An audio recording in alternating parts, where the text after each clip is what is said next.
Il y a eu de violentes émeutes à Tizi Ouzou, mais également dans plusieurs villages de Grande et Petite Kabylie. La presse officielle algérienne dénonce les provocations des exaltés qui ont voulu brûler le commissariat national du parti unique et plusieurs bâtiments publics. El Moudjahid, le journal, parle d'un complot politique mené par des organisations implantées en France où elles trouvent bon accueil et une certaine assistance, dit le journal. On dit qu'il y a eu des victimes dans ces affrontements et de nombreuses arrestations, mais les informations sont imprécises car Tizi Ouzou est interdite aux journalistes étrangers. La question que l'on peut vous poser, Eric Tarmed, c'est de savoir si au travers de cette revendication culturelle, il n'y a pas une revendication politique avec la recherche à long terme d'une certaine autonomie et pourquoi pas d'une certaine indépendance.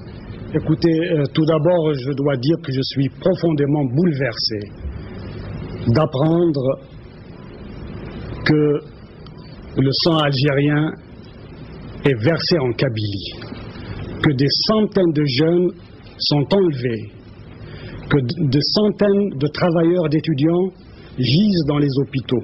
Je viens d'apprendre que tous les médecins de l'Algérois ont été appelés à la rescousse.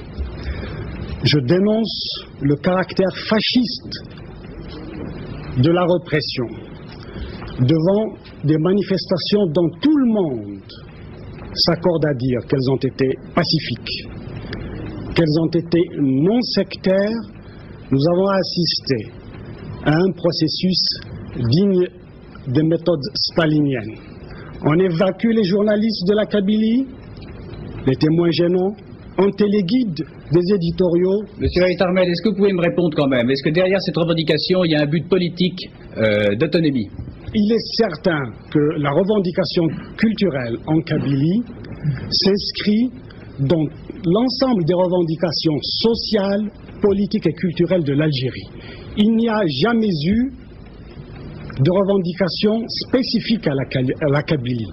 Si nous avons dénoncé le jacobinisme, la surbureaucratisation, c'est parce que nous considérions que le droit à l'autodétermination ne peut se réaliser sans une décentralisation, sans la possibilité pour les populations concernées d'édifier elles-mêmes les institutions culturelles, politiques et économiques de leur pays. Donc des revendications sociales uniquement, sociales et politiques, mais vous ne souhaitez pas un jour avoir plus d'autonomie, avoir, disons, un parlement kabyle? Vous savez, cela fait plus de 2 ans que nous faisons un travail de conscientisation en Algérie, où précisément, face à un univers de mythes, de slogans, je dirais, de tartufferie, qui a récupéré tous nos mots d'ordre et tous les mots d'ordre socialistes et révolutionnaires, nous avons opposé les mots d'ordre d'autonomie personnelle, c'est-à-dire autonomie individuelle,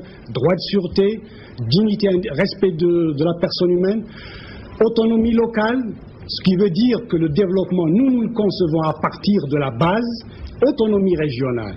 Parce que si nous sommes pour le régionalisme positif et démocratique, si pour ramener le pouvoir au niveau populaire, nous dénonçons les régionalismes dont les appareils d'État sont devenus de véritables citadelles. Monsieur le gouvernement algérien vous accuse d'être manipulé par l'étranger.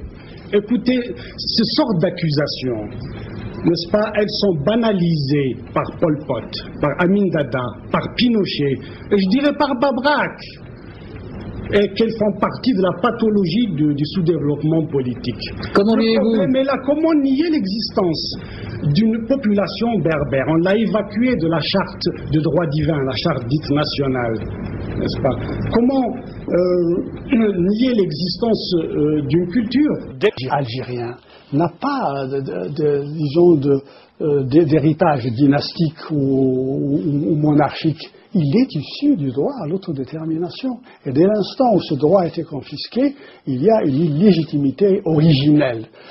Et les conséquences de cela a été la confiscation de toutes les libertés d'expression, d'organisation, de participation aux Algériens et aux Algériennes. Le rêve des Algériens, c'était à la fois la liberté et l'égalité. À partir du moment où on a reconnu l'islam comme religion d'État, l'islam, en tant que religion, n'a pas échappé à l'instrumentalisation systématique par le pouvoir. Les mosquées étaient devenues, comme au temps de la colonisation, des tremplins pour la propagande du régime.